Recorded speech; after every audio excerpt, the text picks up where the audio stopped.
From Hollywood, it's time now for Edmund O'Brien as... Johnny Dollar. Jim Morris, Johnny. You working on a case? Founded Kentucky, yes, but not insurance. Good. Will you go out to the West Coast for us? Maybe. What is it? Murder, marine theft, arson, or something new? It's nothing yet. Our manager in Los Angeles phoned this morning. A woman out there wants to buy a $200,000 policy on her life. Well? Oh, it's not that we don't want the business, but the sales agent doesn't want to take the responsibility of a deal that size. He thinks she's holding something back. We've decided to investigate. How old is she? I don't know. Why? Oh, I thought I'd ask. There's one kind of woman to investigate, you know, and then there's another. When do you want me to leave?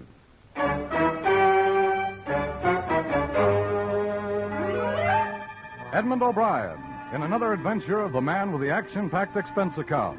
America's fabulous freelance insurance investigator. Yours truly, Johnny Dollar.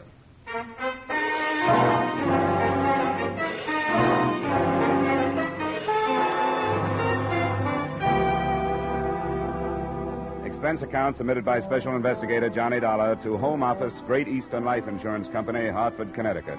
The following is an accounting of expenditures during my investigation of the Nora Faulkner matter. Expense account item 1, $220 airfare and incidentals between Hartford and the Great East Building, Miracle Mile, Wilshire Boulevard, Los Angeles. The only apparent miracle was the fact that pedestrians crossed Wilshire constantly without getting killed. Mr.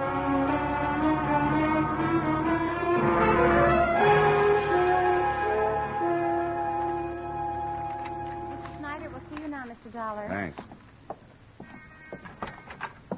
Sorry to keep you waiting, Mr. Dollar. That's all right. Let's see. Nora Tracy Faulkner. Here you are. Thanks. 200,000 to go to her husband.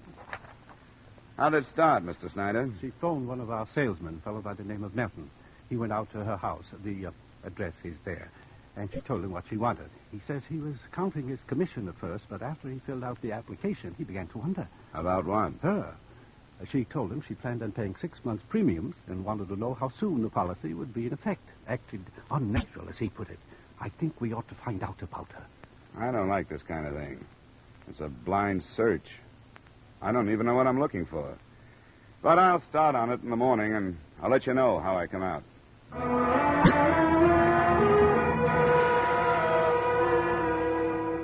Expense account item 2, $3 cab fare. The usual way to start an investigation of this type is with the subject's neighbors. From the male faction, I learned that Nora Faulkner was beautiful and obviously above reproach. The female faction reversed that decision and reported that she lived with her husband and his mother, but hadn't been seen for the past few days. Realizing that mothers-in-law are fair sources of information, I put her next on my list. Mrs. Faulkner, the elder, sported short, iron gray hair, and her face told the story of an endless battle to hang on to youth. Come into the drawing room, Mr. Dollar. I think we can be comfortable there. Thank you. I'll close the doors. You could see by the way that maid was eyeing you that she's an incurable prior. I didn't notice. She's impossible. Well, what did you find out? Who is she seeing in Las Vegas? I beg your pardon? Nora, what did you learn? I'm her mother-in-law. Oh, yes, I know that, but maybe you have me confused with someone else. You want the detective? The maid announced you as an investigator. I'm an insurance investigator, Mrs. Faulkner. Well, then, you're not from that agency. Oh, well, this is embarrassing, to say the least. I hope you won't mention it to anyone. Well, it's none of my business. It's really nothing. It's a little game I play with Nora. Then I tease her about her little trips. Please sit down, Mr. Dollar. Of course. I feel so foolish, but my daughter-in-law was mentioned when you came in, wasn't she? Yes, I did want to talk to you about her. To be quite honest, the company that hired me is a little uneasy about that $200,000 life insurance policy she applied for. Nora applied? Yes. You didn't know about it? No, I didn't. Of course, she never tells me anything. Why would she do a thing like that? She's a clever woman. There must be a reason. Who's the beneficiary, Mr. Dollar? Your son, Andrew. I see. Then I would say it's one of her unexplainable maneuvers, an attempt to regain Andrew's trust and affection. That's an odd thing to say. Nora's a strange woman. I know her. better than anyone else does. Yes, better by far than my son, her husband. I understand how she rushed him into marriage while he was in a highly emotional state after he'd been inducted into the army. He was just 19. That was in 1942. I know the gay life she led while he was living in foxholes overseas and while he was convalescing here after the war. Mrs. Faulkner, I realize that all these things seem very important to you, but... Mother, Oh, I'm sorry. I didn't know you had company. Come along, Andrew. You were told that I had company, and you know it. This is Mr. Dollar, Andrew, from an insurance company. How do you do? Mr. Faulkner? Andrew, why do you keep things from me? What do you mean? Mr. Dollar is from an insurance company. Surely you know what I mean. No, I don't. Nora's new insurance policy. Why don't you explain what you're talking about, Mother? Nora applied for a $200,000 life insurance policy. You are to be the beneficiary. Didn't she tell you? She hasn't said anything about it yet. Of course she hasn't. There are a number of things she hasn't told you. I warned you before. Mother? Now, don't be angry with me, Andrew. Then please leave. As you wish, Andrew. You know that everything I do is or say is for you. Then leave. All right, all right. Please control your temper.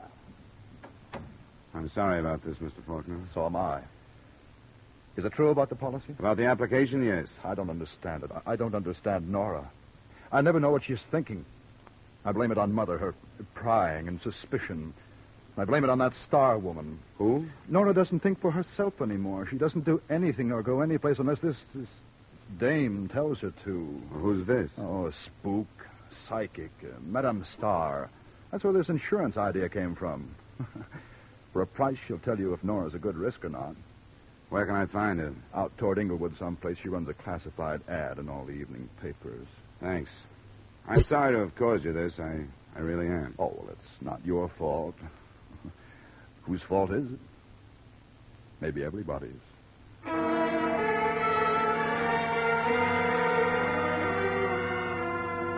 It was obvious after meeting Andrew Faulkner and his mother that the application for the policy wasn't the only unusual element in the matter. But on instruction from the company's Los Angeles manager, I continued my investigation. Expense account item 3, $450, transportation to the address of Madame Star, a one-story frame house with heavily draped windows and a sign outside that advertised advice.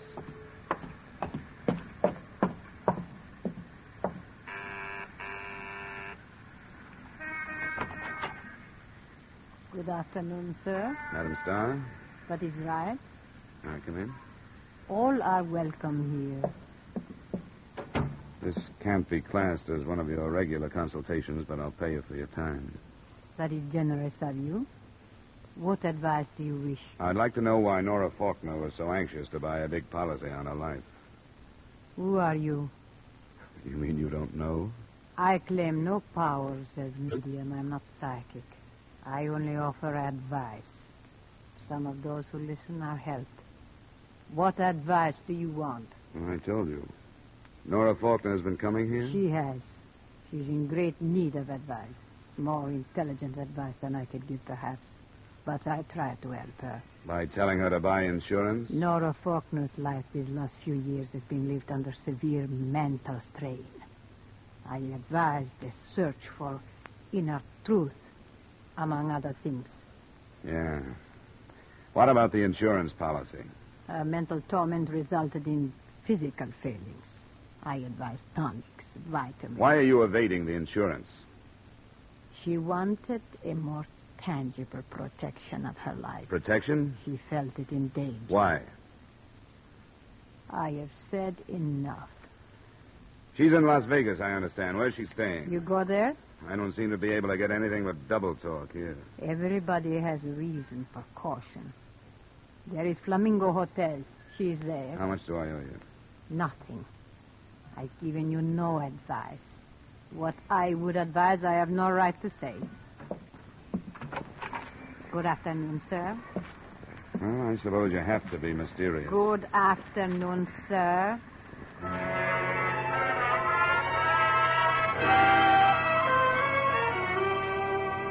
Expense account item 4, $450, return trip to my hotel.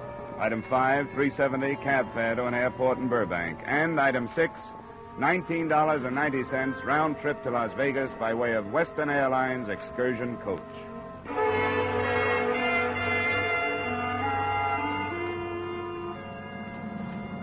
My seatmate turned out to be not only a tourist consultant, but a wit. Your first trip to Las Vegas? No, I've spent a little time there. Great town. Greatest resort I've ever seen. You like to fish?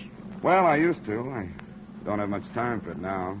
I'm always going to start again. You know how it is. Well, start on Lake Mead, believe me. Why, they got bass in that lake. Now, look, the last time I was there, 2 of us went out. I'd broken my rod. It's nothing but a stump. But I put a paper clip on the end and Excuse me, sir, what is your name? Huh? Oh, Esmond. Harry Esmond. Thank you. And your name, sir? Dollar, Johnny Dollar. Thank you. Dollar! Yeah, and I know what's coming. Name like that, a place like Las Vegas, you might be going in the right direction, brother. Sometimes I wonder.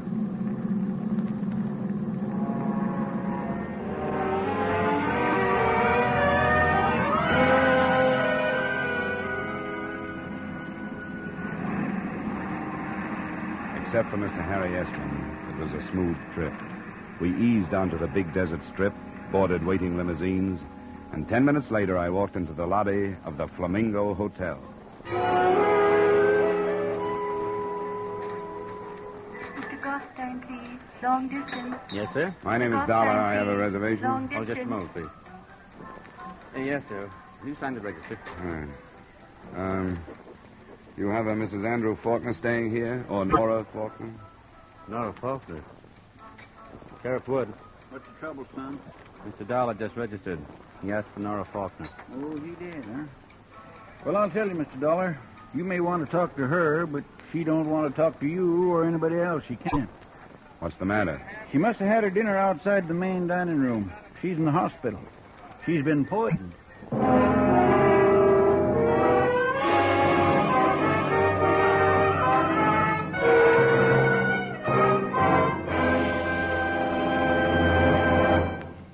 We'll return you to the second act of yours truly, Johnny Dollar, in just a moment.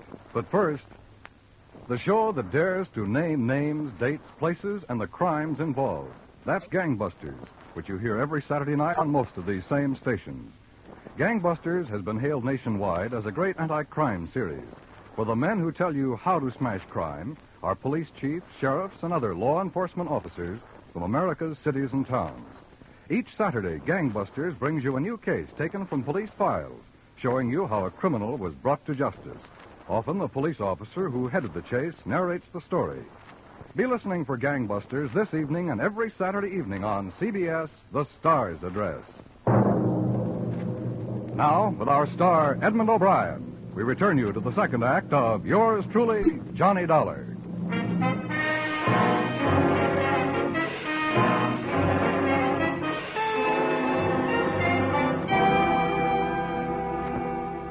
After a look at my card and an explanation of my mission, Deputy Sheriff Wood told me the rest of what he knew about Mrs. Nora Faulkner's poisoning, which to date wasn't much. There was no proof of how she'd gotten the poison dose, and the last time he'd seen her, she'd been too ill to talk. She was under her care of a personal physician who had accompanied her from Los Angeles. By the time he had finished, we were at the emergency hospital and approaching her room. I went through the usual rigmarole of notifying next of kin. Her husband wasn't in, but somebody said she was his mother and then fainted on the phone. She would. I expect her to be flying in here on her own wings any minute now. This is it. Yes? Oh, Sheriff. This man's an insurance investigator, Dr. Brooks. Meet Mr. Dollar. Hello. An insurance investigator. I'm afraid I don't understand. Well, I was looking into an insurance policy she wanted to buy. Oh, I see. How is she? Resting as comfortably as can be expected. Has she said anything about the poisoning? Yes, but I'd rather you heard it from her. Won't you come in? Thanks. After you, Sheriff?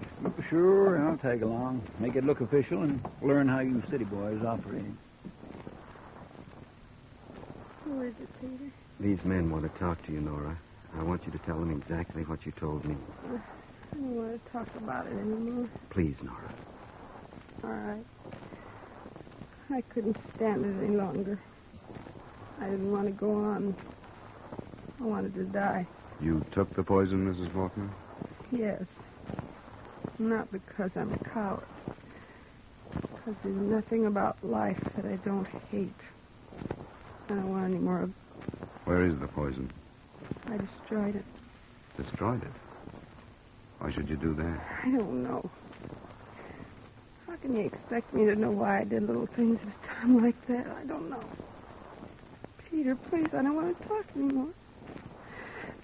I don't want to talk anymore. I think we'd better let her rest.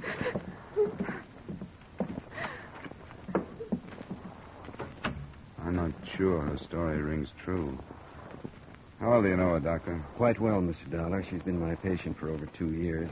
Her life's been very unhappy. You find it hard to believe that the poison was self-administered? Yes, I do. Why would she lie to protect someone who attempted to kill her? I don't know, but suicides don't do things like destroy poison. Or take it when they know room service is on the way up to their room with a meal. That's a downright waste of everybody's time. The waiter did find her, didn't he? I hadn't thought of it. Good Lord. What? The vitamin tonic she was taking. The dose included one before her evening meal. Tablet form, or is it liquid? It's a liquid Hadacol. And the poison could have gotten to her that way. Where is it? Back at the hotel in her room. Do you want it? I think it should be analyzed. I can get it up to the lab in Carson City tonight by plane. All right. I'll show it to you.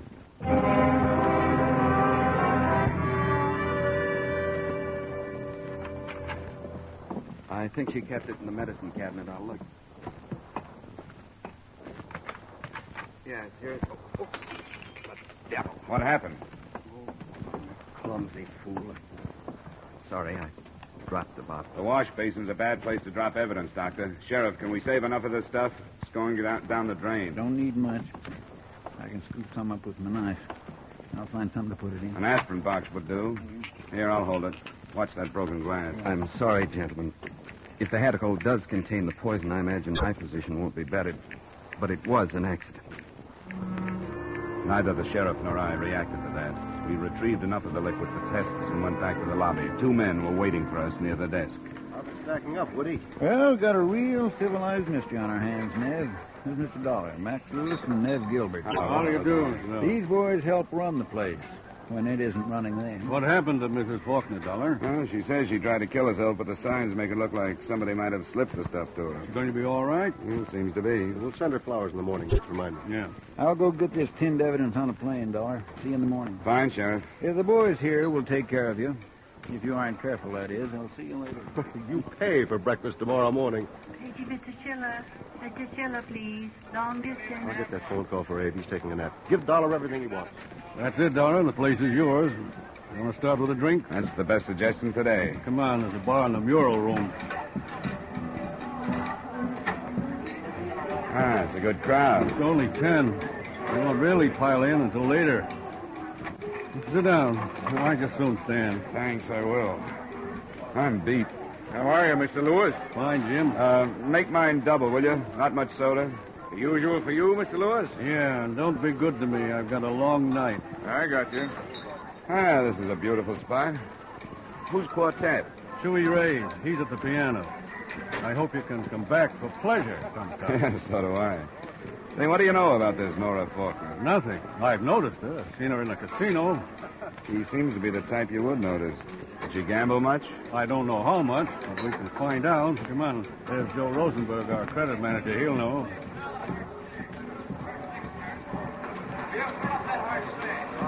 Hi, Max. This is Mr. Dollar, Joe. He's here looking into this Nora Faulkner business. He wants to know how much she gambled. Oh, sure. I looked at her card right after I heard what happened. She signed to get a $500 check cash, so that's all she got.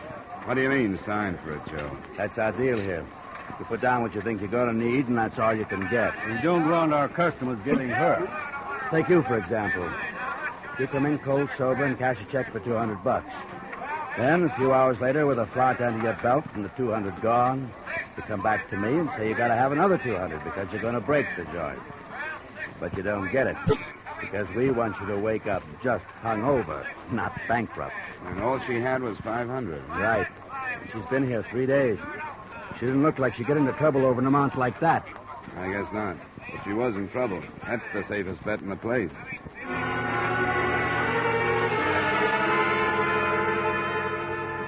It began to look as though I was in the wrong place to find a motive for attempted murder. I talked to a dealer who remembered her, a bartender, and a couple of waitresses who linked her with Dr. Brooks, but none of their statements led to anything. And then, a little past midnight, Andrew Faulkner and his mother arrived. I met them just inside the main entrance. Mr. Dollar, I didn't expect to find you The here. insurance company wanted me to follow it through. What has happened, Mr. Dollar? Your wife will recover. Oh, but they told me on the She phone. was discovered in time, and they got her to a hospital. Oh, I'm so relieved. We haven't been friendly, but when they called, I can't tell you how shocked I was. You've seen her? Yes, I've seen her, but you won't be able to until morning. What did she say?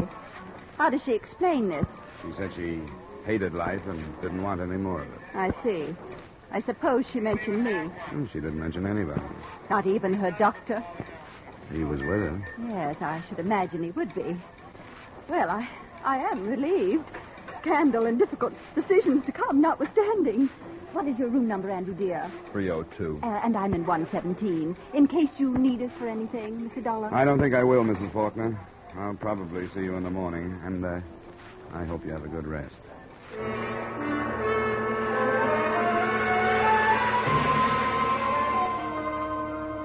It was 2 a.m. when I went to my room. In spite of a number of rye and sodas and an exhausting day, I took a shower and some deep inhalations of desert air before I began to unbend. I propped myself up in bed with a magazine and was almost asleep when my phone rang.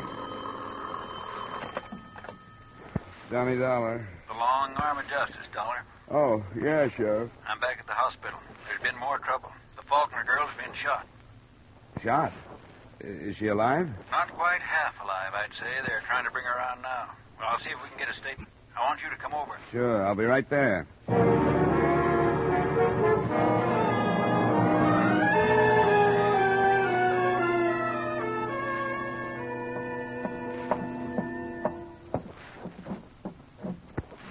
She's gone, Dollar.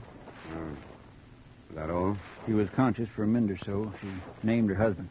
How did it happen? It wouldn't have if it wasn't for that personal physician of hers. He'd been in the hospital room tonight. The light was on. He went out to get some coffee, he says, and the husband came in. Where's Dr. Brooks now? In her room. Might as well hear what he has to say. Faulkner went through the window there, getting out. A bad night, Doctor. Yes, a bad night. Sheriff would tell you. I want for him to hear it from you. He wants the insurance angle. All I want's to kill him. Well, he'd threatened to kill her and said nobody'd suspect him because he loved her. And she wanted insurance to set up a motive. She hoped to frighten him, to make him think that people would suspect that he killed her for that. Why didn't you tell us these things? I didn't know. She told me the truth after I'd come back from the hotel. I told her you were sending the Hedical to the laboratory.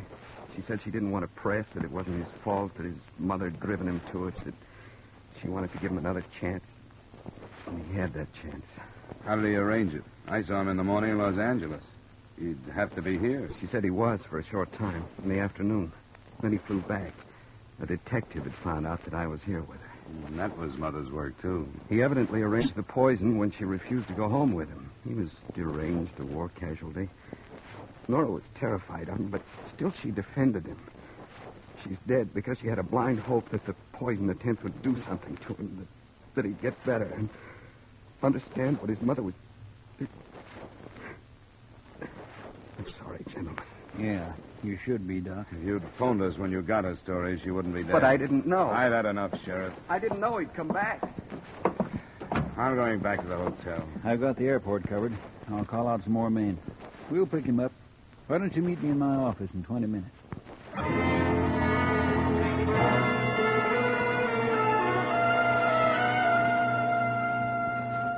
This kind of thing I'll leave to you outsiders. We haven't had much experience with this stuff. Did you talk to the mother? Yeah, I talked to her. She admitted a lot of lies. She wanted to get the girl away from her son, but couldn't understand how he could have done this. Well, how do we find him? We sit here and wait. Las Vegas is a bad place to get away from. There's one highway in and one highway out, and I've got roadblocks on both. No other roads? Oh, there's some roads. But this is the desert. He can try 'em, but he'll find out that roads are like everything else on the desert. They go so far, and then they get tired and stop because they ain't getting any place. And we wait for a radio report. It might take some time, but it'll come. A lot of things to fight out here. Outside of town, couldn't get a drink for $1,000. It's so dry. One old timer they tell about got hit by a drop of water, and they had to pour a bucket full of sand in his face to bring him to. What time is it? 7:30 a.m. Even today, that sun's going to be hot enough to fry a steak. If he don't come back, it'll be because he can't make it. Oh, come on, stop it, will you? You know, they tell about a coyote chasing a jackrabbit. The coyote was starving to death, and the jackrabbit knew it, but it was so hot they were both walking. Sure. Why, by noon, this killer of yours will be willing to crawl into the electric chair to cool off. I didn't believe him until just afternoon. Then the report was not by way of radio. We got a phone call from a railroad section house southwest of town. A stranger fitting our description had been seen.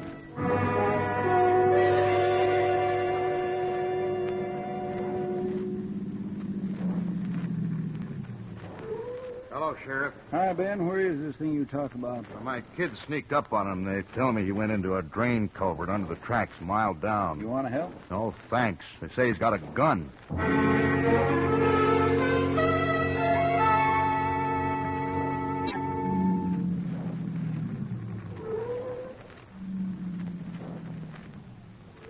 Nope, that's it. A couple of you men cover the other side of the tracks.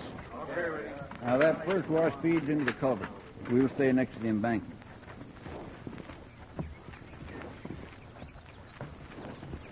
This is close enough for now. You give him a yell. He may remember you. I'll try it. Faulkner, this is Dollar. Come on out, Faulkner. He's off his nut, Sheriff. I don't think he's coming out. Yeah, well, you keep yelling. I'm going to move over there where I can get a sight into that pipe. Maybe that'll change his mind. Faulkner, come on out. There are men on each side of the tracks. There's no place for you to go.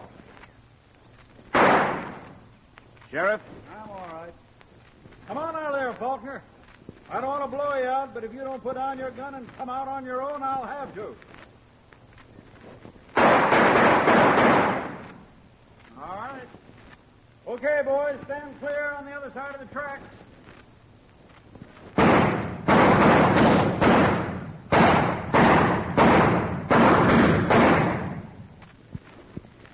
Faulkner? You don't expect an answer, do you, Sheriff? No, guess not. Poor cuss. Who carried his life insurance, you know?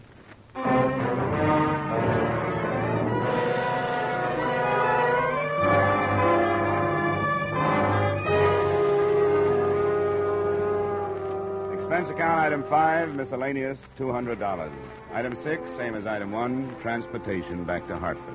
Expense account total, $1,120.40. Remarks? Mrs. Faulkner collapsed when she received the news. She hadn't recovered by the time I left, and I was glad. Glad I didn't have to face her again. Her son was guilty in fact, and I'd seen him killed because of it. That was bad enough. But not as bad, I thought, as watching her start life again, alone and knowing that the guilt was really hers. Yours truly, Johnny Dollar.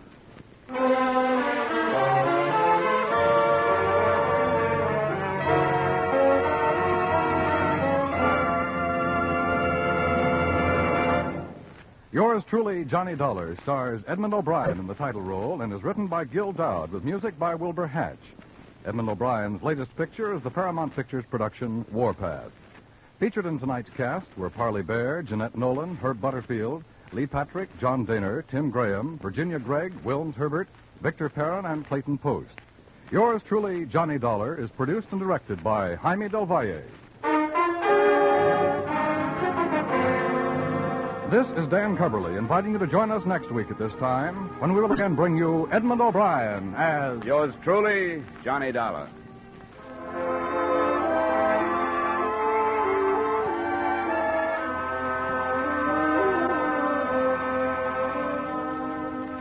Are you ready to sing it again tonight?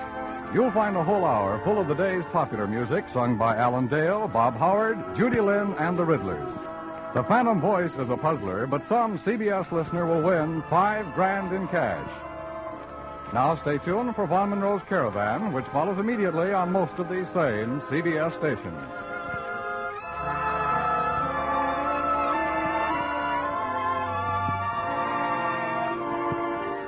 This is CBS, where you laugh with Lucille Ball and my favorite husband on Saturday nights, the Columbia Broadcasting System.